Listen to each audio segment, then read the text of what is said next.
presentation, but as you noticed, we did bring a few of us from the program to speak with you all today. I think that shows just how much we enjoy what we do.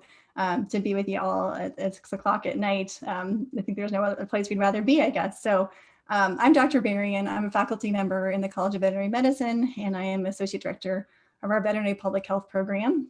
Dr. Howitt, do you want to introduce yourself? Hello guys, my name is Armando Howitt. I'm the Director of the Veterinary Public Health Program here in OSU, and also a veterinarian by training, specialized in large animal medicine many years ago to my residency. And I look forward to hear the presentation and share with you some ideas on how to become competitive and different career paths in the human-animal interface. Well, good to have you. Ivana? Hi, I'm Ivana Grozdich. I'm the program coordinator for the Veterinary Public Health Program. If after the presentation you've got any questions specific to the program, the application, feel free to stay after a little bit and we can answer those, or you can shoot us emails or contact information will be at the end. Great. And then we have Dr. Faith joining us today as well. Hi, I'm Emily Faith. I am a three-time graduate of The Ohio State University, undergrad, vet school, and the MPH Vph program. And I am the current director of the OSU College of Veterinary Medicine Antimicrobial Stewardship Program.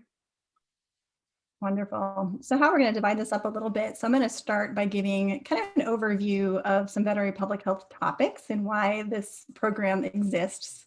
And then Ivana is going to talk a little bit more specifics about the program itself. So kind of going into the curriculum and the opportunities for students, and then talking a little bit about the application process.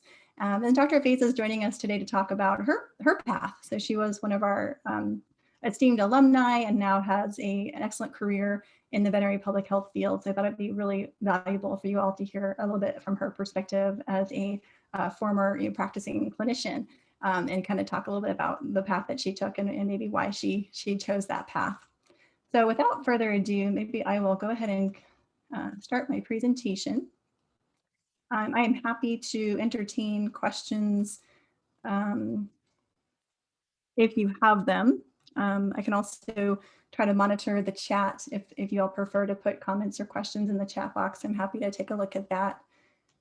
So I guess the start of the conversation today is talking about epidemics, disasters, and superbugs. So we'll talk a little bit about each of these kind of problem areas as veterinary public health topics, and then how the veterinary public health program at Ohio State is really developing that next generation health workforce. So I use this term, you may have heard this term before, wicked problems. And so, when you hear wicked, it might conjure up thoughts of this character.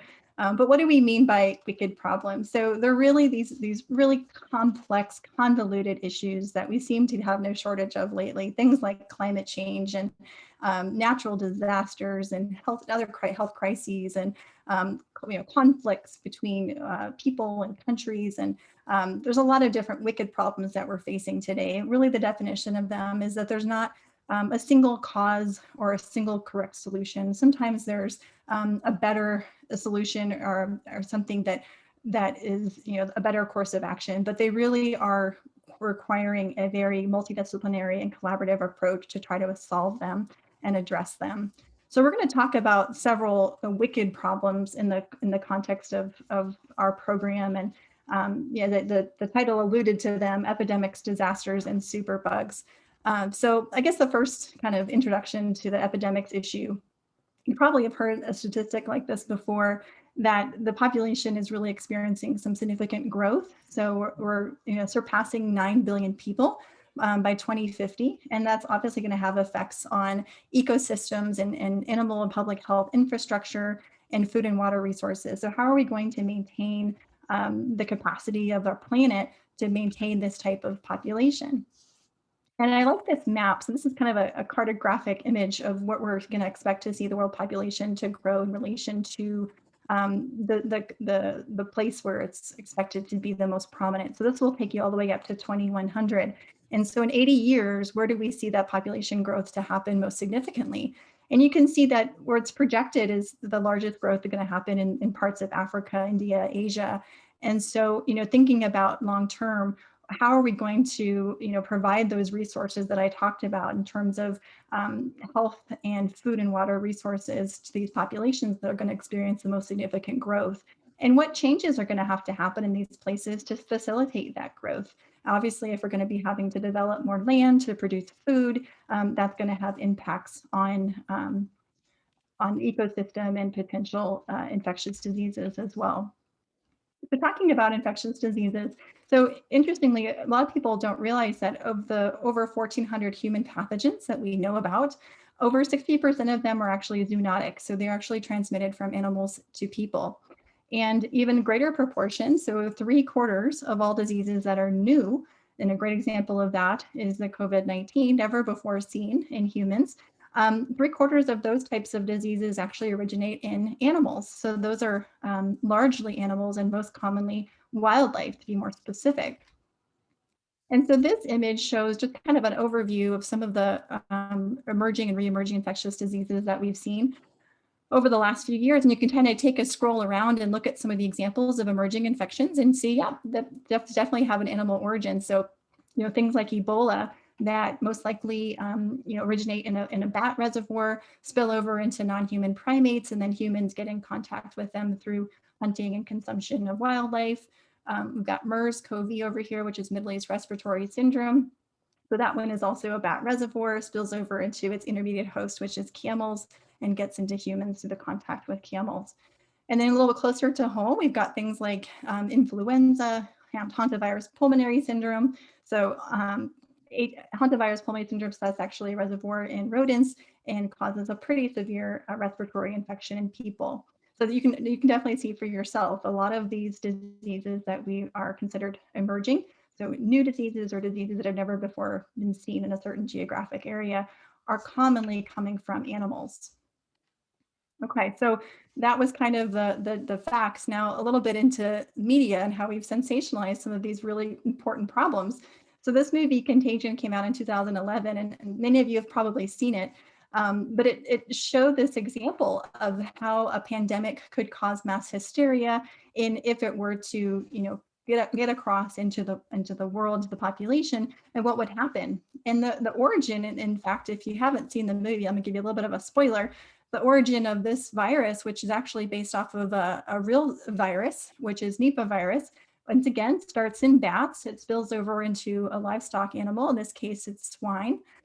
Because swine are used for food production, it gets into our food system, over into a person. The rest is history. Because of global travel and international trade, we get the virus that spills over and goes into the international population and causes the pandemic. That is the storyline of the movie. And it's this character played by Kate Winslet, who's the epidemiologist from the CDC, who basically puts all of these pieces together, and through her training as an epidemiologist is able to essentially solve the case and rescue humanity. So unfortunately, this wasn't, this was 2011 when this movie came out, and it really was inspired by real life. And so we've been knowing this kind of issue, this issue of emerging infectious diseases and the importance of animal health, and really, surveillance in wildlife being so critically important to human health. We've known this for a long time. So I actually went into the vault and found this interview from 60 Minutes in 2004. So this is actually, so Peter Daszak, he's a disease ecologist, and he was actually recently on the team to go, the WHO team that was commissioned to go into China to try to identify the origin of SARS coronavirus 2. So he's done a lot of important work. And back in 2004, he ends this interview with a very chilling warning, which I'll just quickly scroll to the end of the last 15 seconds and listen to what he says about the importance of emerging infectious diseases. As people have been infected for the first time by monkeypox from Africa. Peter Daszak says that other viruses still undiscovered are waiting as man presses into the last wild places on Earth. What worries me the most is that we're going to miss the next emerging disease, that we're going to suddenly find a SARS virus that moves from one part of the planet to another, wiping out people as it moves along. Something more lethal than SARS is what worries you. Like Nippa virus, something with 40% of the people get infected die. That's something to be keeping you awake at night. All right, so 15 years later, we have another emerging disease that happens to be a SARS or coronavirus too. So no need for conspiracy theories here. Scientists saw this one coming, unfortunately. While the jury is still out on the exact origin of coronavirus, SARS coronavirus 2, the current leading hypothesis is that it is zoonotic and it most likely originated in a bat reservoir. And people were able to become in contact with that through some intermediate host, most likely through a wet market or a wildlife market, fish, like the fish and seafood market here in Wuhan, China. So moving a little bit over from emerging infectious diseases, which are commonly viral, to more maybe diseases that are infections that might be more common to us as people. So how about bacterial infections? So you go to the doctor, you have a urinary tract infection or a skin infection, and you go to the doctor to get that prescription of antimicrobial. And what happens when those antimicrobials no longer work? So this is something that's, what we call is the slow moving pandemic. It's something that we need to be paying close attention to because the scientists predict that in 30 years, some of these diseases that we currently are able to treat may not be treatable. And by 2050, 10 million human deaths that will be attributable to this idea of antimicrobial resistance. So you might ask, well, what do I have to do about this as a veterinarian or an aspiring veterinarian? And the answer is really, quite simple, is that where the antimicrobials that we use as part of our society actually going to? And so this report, which is a review on antimicrobial resistance, actually showed that in the United States, 70% of the antimicrobials that are consumed actually are consumed by animals. Okay, so majority of antimicrobials are consumed by animals. And as you can see, once they're manufactured, they can go into use either into humans, animals, including livestock, aquaculture, and our companion animals, and into crops to keep their food supply healthy. And once they're in that use, they go into the environment, into water treatment systems, and they somehow end up potentially in our environment in a cycle in order for us to be potentially exposed to antimicrobial resistant pathogens in the environment or in our food. So this is something we could be thinking about in terms of how our prescription products and how we're regulating antimicrobials. So we're trying to avoid this problem from happening. And Dr. Faith is going to talk a bit more about this in her role as antimicrobial stewardship director. All right, so moving completely away from diseases, we're going to talk a little about another wicked problem, which are natural disasters. So we mentioned, natural disasters, it's not just your imagination, they are in fact becoming more common and more severe. So things like hurricanes and floods and wildfires, and those themselves have implications at this human-animal interface. For one, why are they becoming more common? And then also, in terms of disaster preparedness and response, we have a role to play in terms of veterinarians and veterinary public health. So the data actually shows, in terms of evacuation and getting humans to safety after a disaster like this happens, that people who have a companion animal at home are actually less likely to evacuate and get to safety. So we know that keeping track of our companion animals and having a plan for them in the case of a disaster is really important for human health as well. And on the livestock and food animal side, so this was a picture taken from the Hurricane Florence in North Carolina. And so not only do we have the animal loss potential here from this flooding, but then we also have the potential environmental impacts because not only where there's a lot of animals, there's also animal waste. And so we have the flooding, which can create animal waste entering our waters, which can become a potential public health impact as well.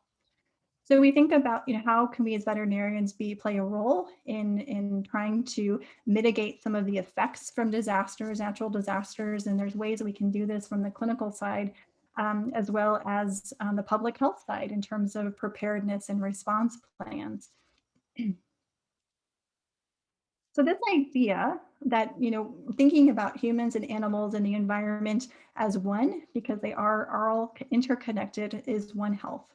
And One Health really is the foundation of our veterinary public health program, where we're thinking about animal health and human health as one, and we cannot have one without the other. And so the official the idea of what a lot of people think about when they think of veterinary medicine, might be this area such as, clinical practice, so equine medicine or small animal practice or zoo and wildlife or laboratory animal. And perhaps many of you have, plotted your course in terms of what veterinarian that you want to be. But I would also encourage you to think more broadly about what veterinarians can do.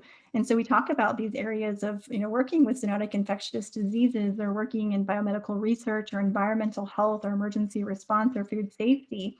That is actually, a very important area where we need a lot of talented people who are interested in working at that human-animal interface. And so that area is what is called veterinary public health. And what you might be more familiar with is what is called termed veterinary medicine or veterinary preventive medicine. So the classic definition by the World Health Organization of veterinary public health is the sum of all contributions to the physical, mental, and social well-being of humans through an understanding and application of veterinary science. So in fewer words, it's basically trying to promote public health and human health through animal health. And I like to remind everybody of this too, because even if we don't realize it, veterinary medicine is public health. So when you become a veterinarian, you have to take the veterinarian's oath. And a part of this, you say, being admitted to the profession of veterinary medicine, you swear to use your knowledge for the benefit of society through protection of animal health and welfare, relief and prevention of animal suffering, the conservation of animal resources, and the promotion of public health. So it really is integral to our profession as veterinarians. Okay, so let's dive in a little bit more specifically about some of the topics that I mentioned earlier about epidemics, disasters, and superbugs, and ideas that are considered veterinary public health topics. So these are just kind of an example of some of the zoonotic diseases that we think about as veterinary public health practitioners and researchers. So zoonotic diseases can be those that are local, Lyme disease, influenza viruses, those kinds of things, but they can also be the ones that we don't, unfortunately, don't see on a regular basis here in Ohio or in the States. So things like the MERS I talked about, which is in Middle East Respiratory Syndrome or Ebola in Africa. But certainly, there, the common, there's no shock here that zoonotic disease outbreaks are happening commonly and even more commonly in the future, based off of some of the reasons that I mentioned with terms of population growth and land use change. And okay, so bioterrorism, agroterrorism, and terrorism issues. So this, I don't know if any of you may not remember, back in 2001, many people are often thinking about the World Trade Center and the events of 9/11, but at that same year, there was also the anthrax scare. So a bioterrorist agent, which is anthrax, another zoonotic agent, was used as a bioterrorism weapon. So someone put some white powder into envelopes and sent it to the mail system, and essentially used it to try to push their political agenda or create mass hysteria and fear. And so a lot of people don't realize that a lot of bioterrorism agents are actually zoonotic agents as well. So things like anthrax, plague, tularemia, those are all zoonotic. So in thinking about, how do we handle these agents? How do we, what kind of PPE or personal protective equipment do we have to use to protect ourselves when we're handling them or responding to an incident that could involve a bioterrorism agent? These are all situations where veterinary public health expertise could become important. And I mentioned here the secure food supply plans. So these are essentially, if we have a disease or foreign animal disease that we've not seen before on our soil, how do we keep our food supply safe so that we are assured that we have safe and healthy food, but also that we have a continuity of business so that business can continue and we have our grocery store filled with that food that we've come to know and expect. And certainly we've all become more aware of how that production system can be affected during times of disease events or bioterrorism events like recent times. So food safety is another area, another important veterinary public health topic. And so, we like to think about all the times that we potentially come into contact with animals or animal products.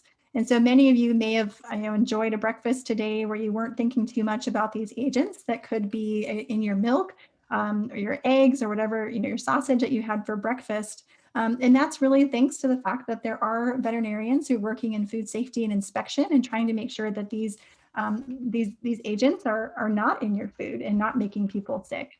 You know, so whether it's a hamburger at lunch, making sure you're not thinking about this, having it with a side of E. coli or salmonella, at dinner tonight when you go, have your dinner, and making sure that, you're not going to get sick from salmonella or campylobacter from that chicken.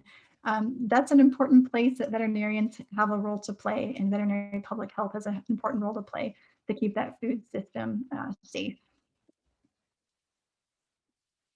All right, I'm going to transition a little bit to thinking about veterinary school. And we say this because we've talked a little bit about veterinary public health topics and from the perspective of not just a veterinarian, but also people who choose a different route, including veterinary public health work doesn't necessarily require a veterinary degree. So I'd like to share a little bit about some of the statistics about what it takes to become a veterinarian, at least at Ohio State University. I know many of you have that aspiration. So we put together these statistics about some of the applicants each review cycle, and so you can have an idea of what it takes to have a successful application. So each year we receive about 1,600 applicants. Of those, we invite about 500 or so to do interviews. The profile for these applicants generally have a high GPA above 3.67 is the average. Yeah, of course, have excellent recommendations. People that can speak to their their qualifications and their background. And of those 1,600 applicants, we typically admit about 164 students per year. If you can do the math, we admit about 10% of the applications that we receive. So that's just at Ohio State. What we've done is look now at the national statistics. So for all the vet school applicants, there are about 58% who will receive an acceptance letter. So they'll be admitted to one of the schools that they've applied to. And 42% are going to receive a rejection letter. So they're going to have to come up with another plan. So 4 out of 10 people who submit an application will need some other plan. And of those that are accepted, we like to mention that, only a proportion of people that go on to veterinary careers are going to do clinical practice. So according to these statistics, about 63% of people, veterinarians, will be involved in some clinical practice. And the other proportion of those, so about 3 out of 10, will have some other non-clinical career. And Dr. Howitt, myself, Dr. Fays are all examples of veterinarians that have careers that are outside of clinical practice. And so we'd like to just broaden your perspective a little bit in terms of what you can do as a veterinarian or even without a veterinary degree. So a lot of words can make up someone that works in veterinary public health. We have people that come to our program that have a background, in ecology or animal science or zoology.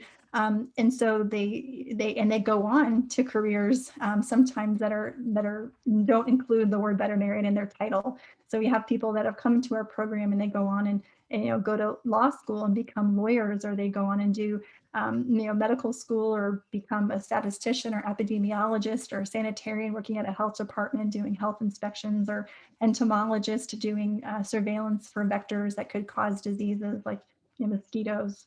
So, a lot of different titles and diversity within this broad field of veterinary public health. So part of what we like to do is just hopefully broaden your perspective of what it means to be a veterinarian and the kinds of work that is currently available and what we think the future of veterinary public health could entail. So with that, I'm going to turn it over to talk a little bit more about some of the veterinary public health specifics of our program to our program coordinator, Ivana. Okay, so Dr. Berrien just very in-depth, very well explained what veterinary public health is. So you might be wondering now, if that interested you, how do you get into the field of veterinary public health?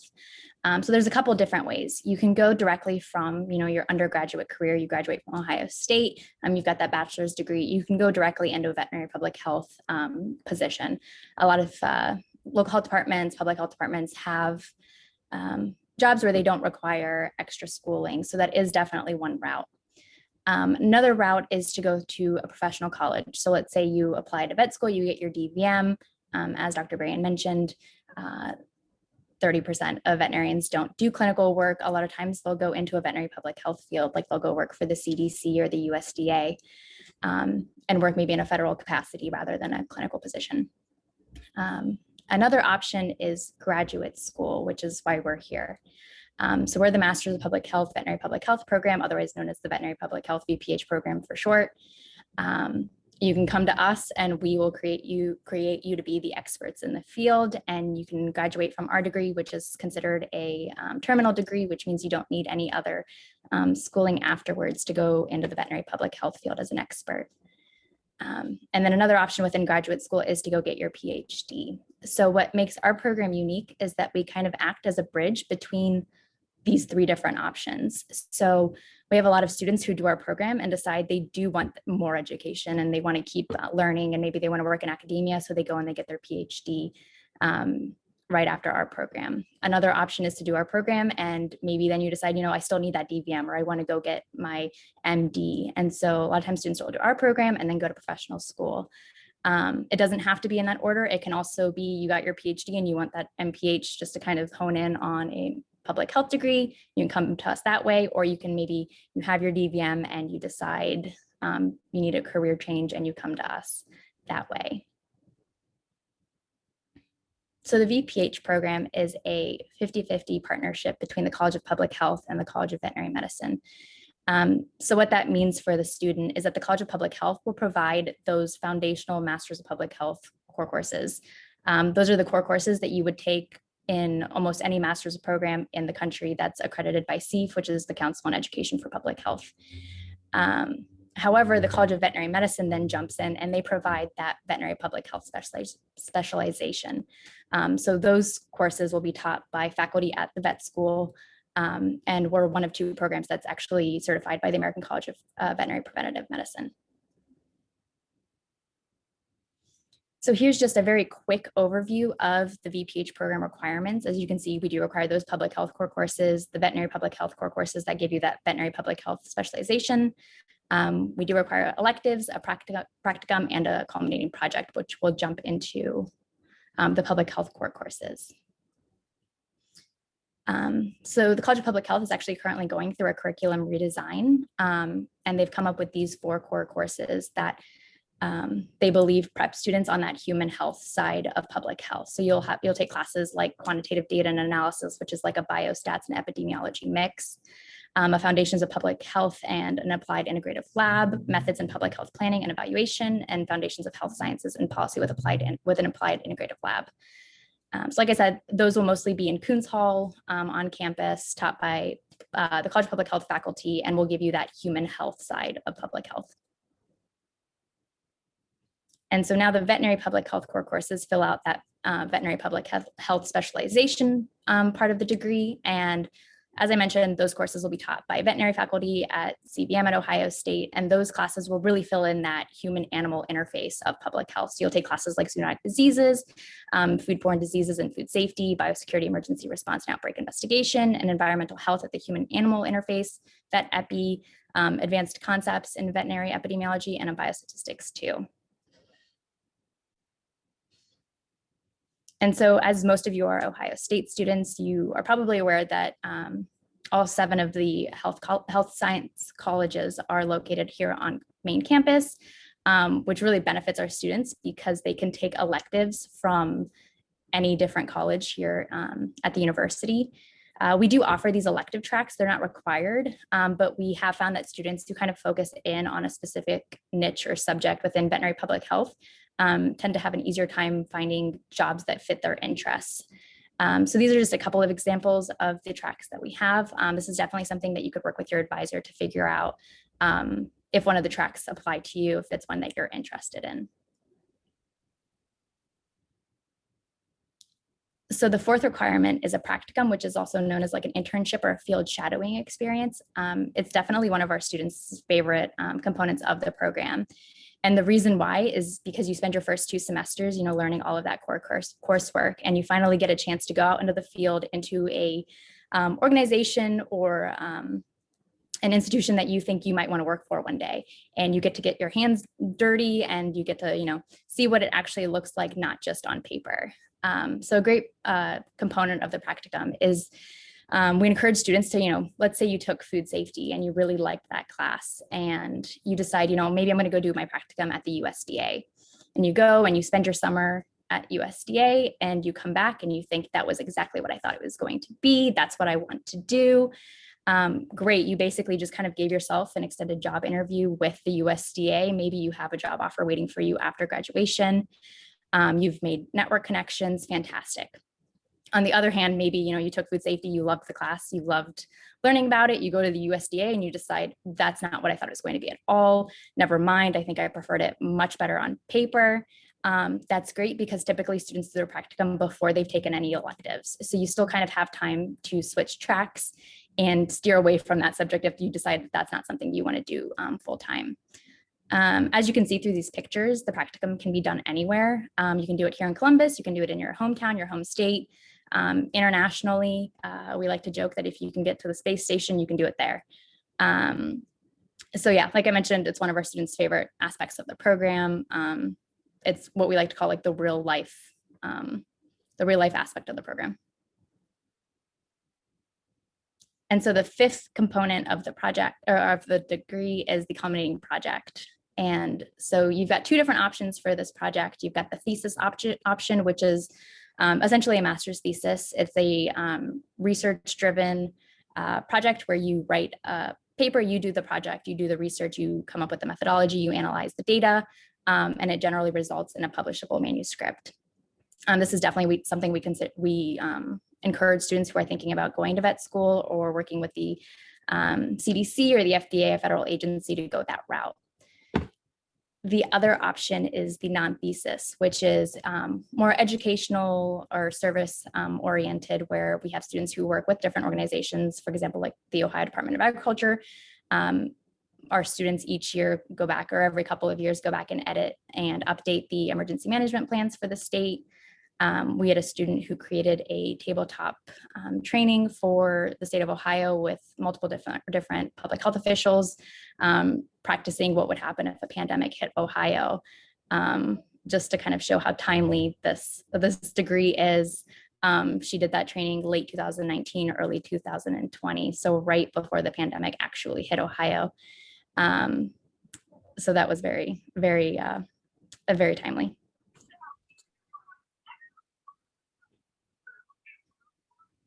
All right, so this is just a small smattering of where our alumni have gone. It's by no means a comprehensive list, but you can see here we've had students go to private sectors, state organizations, federal organizations, public companies all over. You can find these degrees and these job openings for the degrees wherever you look.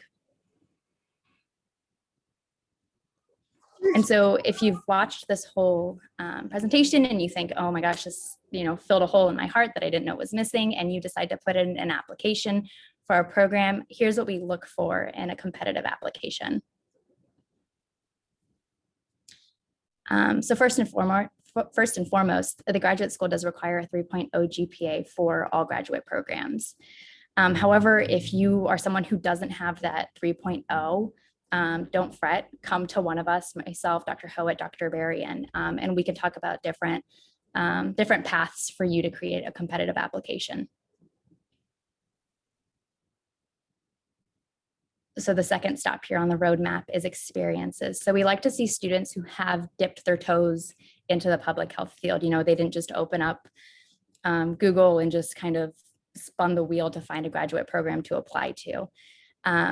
We like to see students who have expressed interest in the field, who have demonstrated some sort of motivation and drive to be in the field of public health. But it doesn't have to be the amount of experiences. We don't admit applicants based on how many experiences they've done, but what did you do while you were there? Were you involved in any projects? Did you come up with any tangible product that you can show for it? Or did you just, kind of stand off to the side and watch your preceptor for a couple of hours a week? And if you're thinking, where can you find these places to volunteer and intern and shadow? Again, like I mentioned, you can kind of go anywhere. This is just A quick list, you can see there's public sector, private sector, and a mix of both. If you'd like a copy of this handout, feel free to reach out to me afterwards and I can send it to you so you can look over it a little bit more in depth.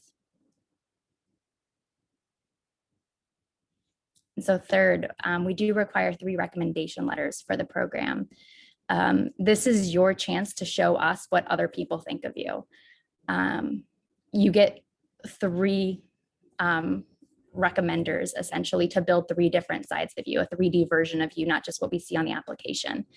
And because of that, we really encourage applicants to pick 3 different kinds of people to vouch for them essentially. So one can be a professor or an advisor who has seen your academic work, who can vouch for you in terms of, you know, what are you like as a student? Do you study? Do you turn in projects and papers and homework on time? Another type of recommender that we recommend is someone who can talk about your work ethic. What are you like as an employee? What are you like out in the workforce? Doesn't necessarily have to be in the public health field, just who are you as a worker? And then third, as a professional. So ideally, this would come from someone within the public health field that can vouch for you, and you can tell that they know what it takes to be a public health professional and that they can see that in you and that you have that potential to work in the public health field as well. And then so finally, research. And so this isn't just, you know, like in a lab, but have you researched the degree? Do you know what you can do with an MPH degree? And how is this MPH degree going to help you with your career goals? So this is an excellent point to touch on in your personal statements. We love to see students who are well-versed in the field in terms of, this is exactly why I need the program and I won't be able to achieve my career goals without it. So just kind of like the nitty-gritty application requirements. Our application is run through SOFAs. So if you just go to sofas.com, there's a little drop-down menu and you can find the Master's of Public Health, Veterinary Public Health Specialization, and that'll lead you to our application portal. We do require official transcripts. So any college classes that you've taken, whether or not it's, you know, while you were in college or if you took any college classes while you were in high school, we need all of those transcripts. This is the first year that we're not requiring GRE scores. So you can take that kind of breath of relief knowing you don't have to take that exam if you haven't already. As I mentioned, the 3 letters of recommendation, a personal statement, and a resume or CV just to kind of summarize your background and why it's relevant to the degree. Our application deadline is May 15th. Just a note, we do review applications on a rolling admissions basis, which means as applications are submitted to us, we are reviewing and making decisions. So your takeaway lesson is apply early, because once we've filled all 12 to 16 seats, we stop reviewing applications. And sometimes that can be before that May 15th deadline. So if you do decide to apply early.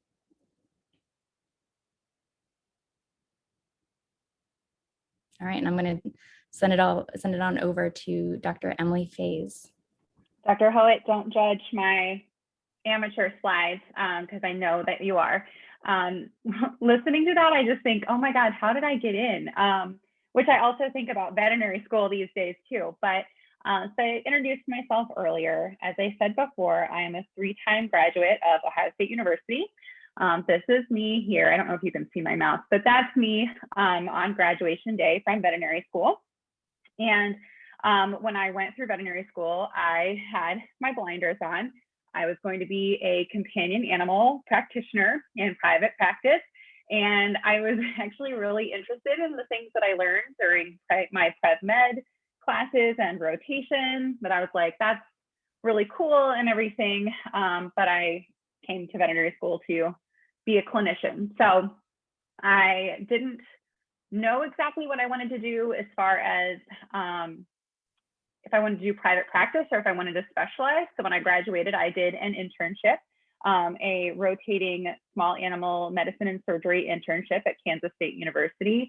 Amazingly, I have no pictures of me like in my internship. I've since learned to always take pictures. Dr. Howitt emphasizes that, it's very important. But I did that for a year and realized did not want to do a residency. There was nothing that I really loved enough to devote 3 more years of my time to. And I really actually enjoyed building relationships with clients, and I didn't feel like I got to do that in a tertiary referral setting. And so when I completed my internship, I went off, I got married, and the day after I got married, I moved to Chicago with my husband, and I practiced small animal medicine in private practice for almost 6 years. And that is me at my job right before coming back to school. It is not all puppies and kittens, but I did want to take a picture to document that some days it is. That is an armful of kittens, and it was a really, really good day at work that day. I enjoyed actually companion animal private practice a lot, but I didn't want to own a practice, and I kind of felt after a while that I wasn't growing in my current position. And the things that I found the most joy in were related to my preventive medicine discussions. So particularly with zoonotic diseases.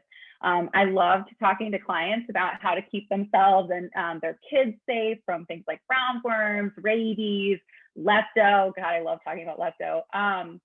And I really just enjoyed that, but that was such a small part of what I got to do on a day-to-day basis. And so I kind of started to look at, okay, where could I kind of explore this aspect of veterinary medicine further? Where could I kind of get more training in adult education? I really enjoyed educating people and helping them, again, to keep themselves safe. And I stumbled upon an MPH. And as I looked further, I found at my old alma mater a Vph specialization, which I vaguely remember hearing about when I was here.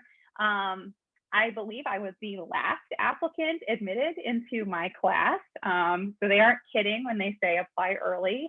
I was like the last person, but I did get accepted. And I also got a veterinary public health residency. And this is me on my first day back at school with my daughter, who was almost 2 at the time. Next slide. So now, what did I get to do? Again, I'm sorry for the lack of like fancy. I normally animate, but I was on a time crunch today. I did so much during my MPH that I have to look back at my my residency papers to like remind myself of what I did. I was given so many different opportunities to work at the government level, from local all the way to international. One of the very first projects that I worked on was at the USDA APHIS office out in Pickerington. I combined and did a report from one of the National Animal Health Monitoring surveys on antimicrobial drug resistance in beef cattle, on cow-calf operations. And so I got a lot of experience learning FAST, which I had never used before, and kind of looking at epidemiologic data, learned a lot about antimicrobial resistance, a lot more about it than I had known. I worked with Dr. Howitt on a project for the Food and Agriculture Organization of the United Nations, or the FAO. We were tasked with compiling a report on a survey that they had looked at on best practices in antimicrobial drug use. And so I worked with Dr. Howitt closely on compiling a report and submitting that to them. I learned a lot about good surveys and surveys that need improvement. Also just got experience being in on international meetings and, you know, communicating with people in a professional setting about projects and how things are going, and obviously being diplomatic in some senses. And this is something I've learned in the academic setting as well. And then I also came on in the tail end of a really amazing twinning project that Dr. Howitt ran for the World Organization for Animal Health, or OIE.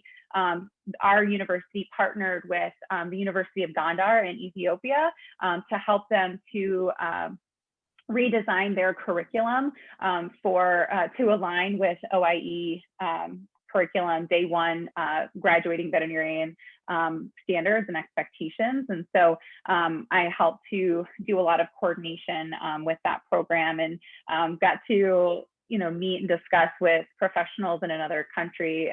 Again, that's a project that Dr. Holt can talk about, but it's really amazing.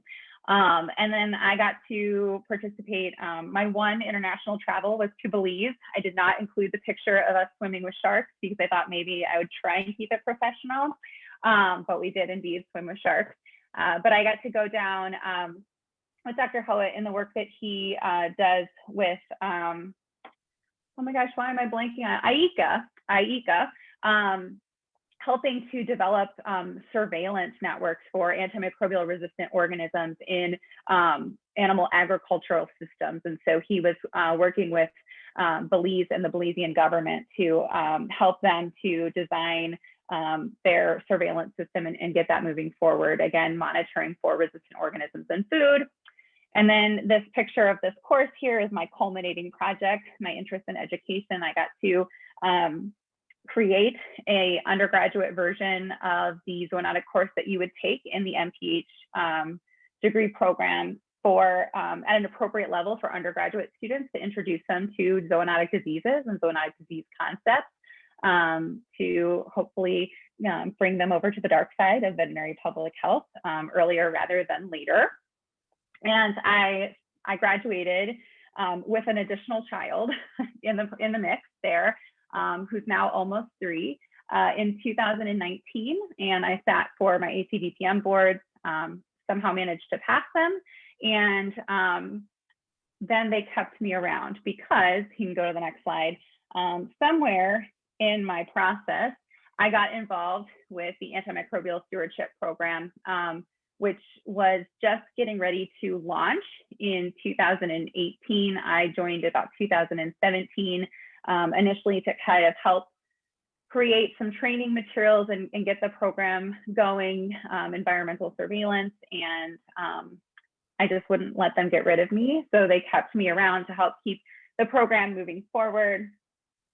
Kind of roles that I've taken in this, I am involved in the surveillance. That's a picture of us doing active surveillance in the hospital. Basically, we go into the hospital and take samples on different surfaces to look for the presence of certain key antimicrobial resistant organisms, things like salmonella, methicillin-resistant staphylococcal agents, and a couple others as well. I teach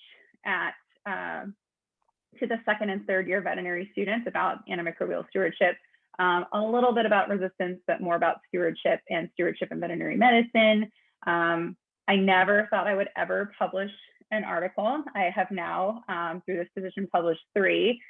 This one here is in JABMA. I'm super proud of that because I literally never thought I'd see my name in that, that journal. But basically, I'm kind of rambling here. The key points are that this program has opened so many doors. Veterinary medicine is so much more than clinical practice. So clinical practice is wonderful. There are so many opportunities through the veterinary public health program. And I came in with an idea of what I wanted to do. And the program director basically helped design a way for me to achieve my goals. And I'm not the only person that has happened for. I call it Dr. Howitt's magical gift.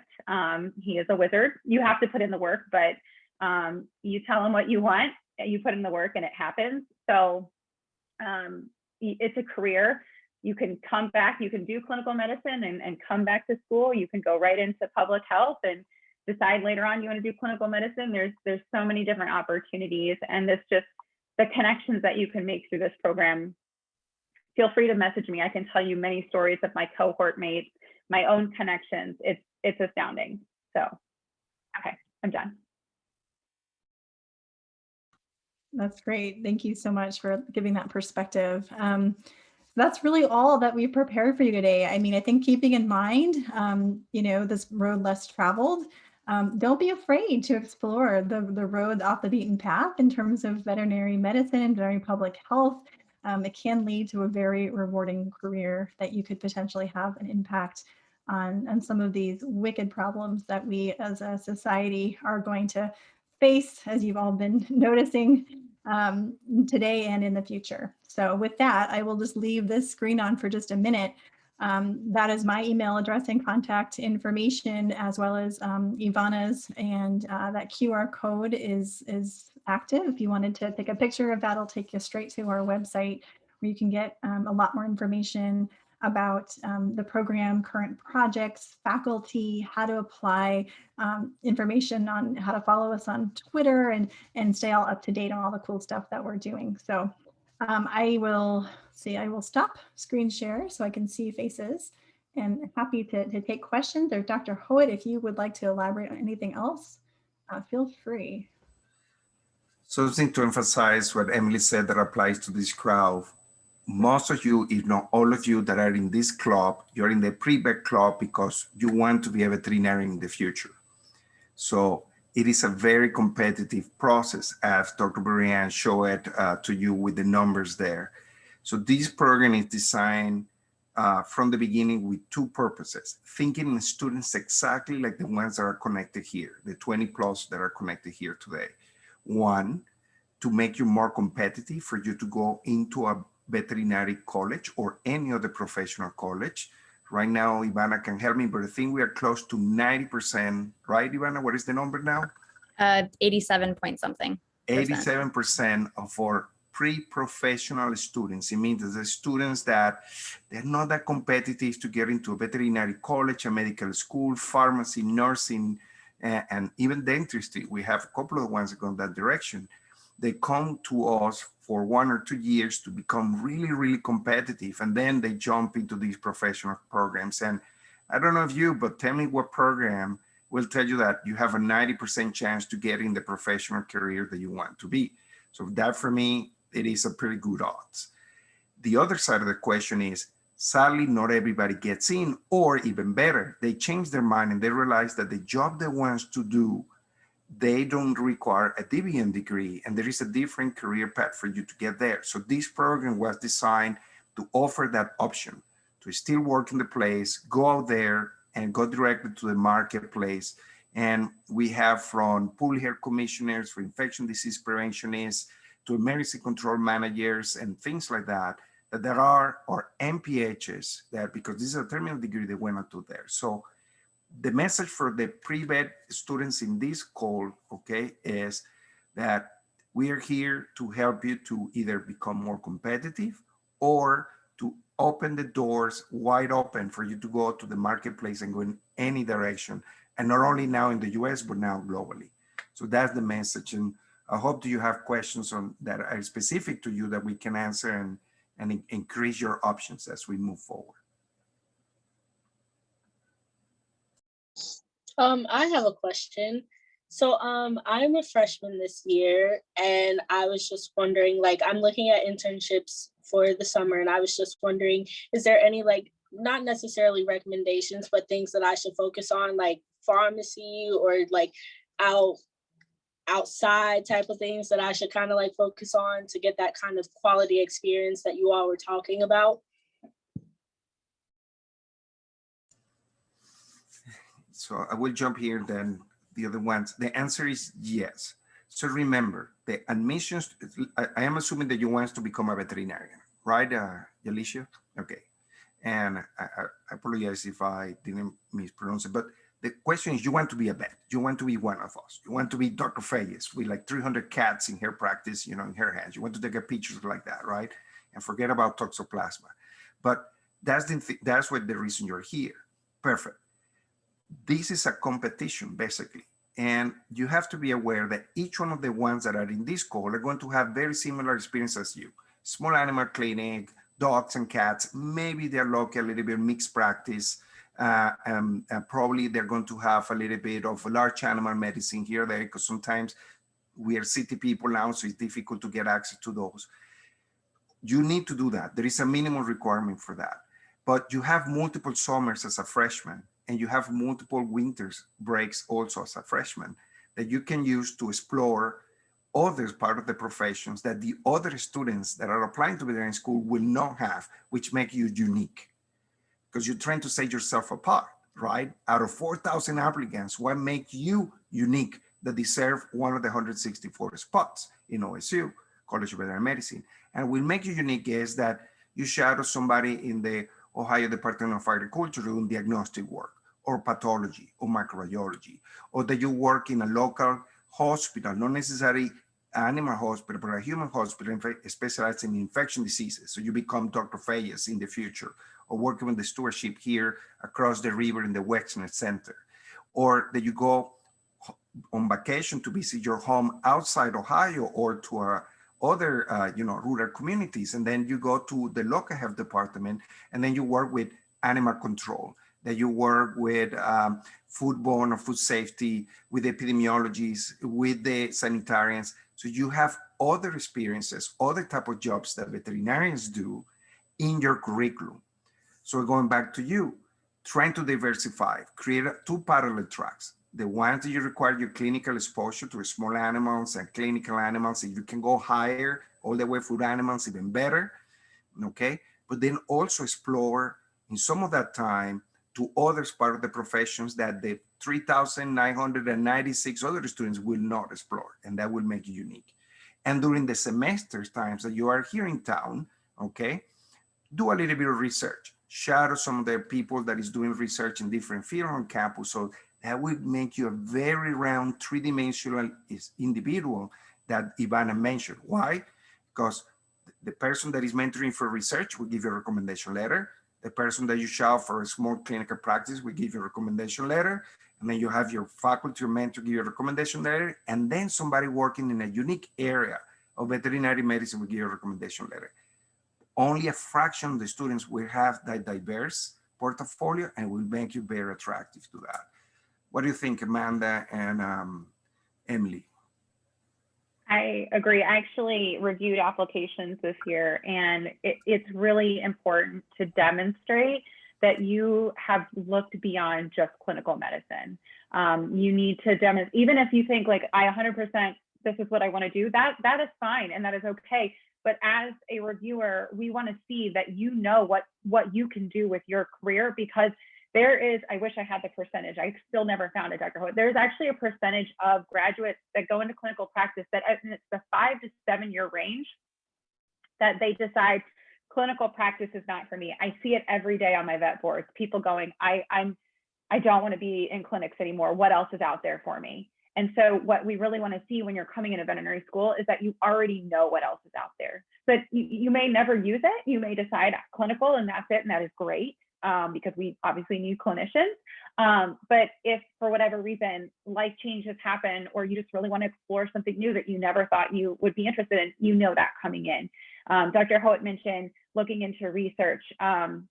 There are, I can't even begin to tell you how many different areas for research and opportunities there are, just even within our own department. But there's other, there's the veterinary preventive medicine department, there's veterinary biosciences. There's so much amazing research going on. And so I would say kind of go on the vet.osu.edu website and click on faculty bios and see like what they're working on, what they're doing. I actually typed into the thing, we have undergraduates working in our stewardship group all the time. And we've had quite the success with students getting into veterinary school coming from our program, both undergraduate and graduate students. So we've had Vph students come work with us as well. And so there's just so many different opportunities, but definitely make sure that you are diversifying and getting just a range of experience to demonstrate to the admissions committee.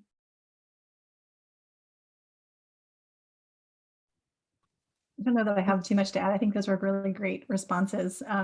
I do notice there's a question from Chloe in the chat. I'll just read it in case people can't read their chat. Given the times we are in, do you think you will see an increase in applicants to the MPH Vph program? And do you think admission will become more competitive? Short answer, Chloe, I think that is true. You've heard of the Fauci effect, where they're seeing an increase in medical school applications. The veterinary school is seeing the same. And I think even though we're still relatively early in the process for the 21 cohort, we're seeing an increase in applications as well. So I do think that is the trend. There's an increased awareness of the importance of this field and the work that we're doing. we do have a certain capacity for our program because we have, pretty tight mentorship group with our faculty. So there is a capacity, which means, I think over time it will become more competitive. So, all the more reason, like we're talking about, making your application even stronger. And that's why we're here today. We're here today to give you a little bit of a preview. So if you are really considering this possibility, come and talk to us early. Talk to Ivana, talk to Dr. Brian, talk to me, and then we will help you to be competitive. So that should, even there is an increased number of applicants, it will not matter to you because you will be highly attractive to us. So that's why we are having this meeting today, kind of give you a preview that other applicants and other people in other universities don't have that luxury. So take advantage.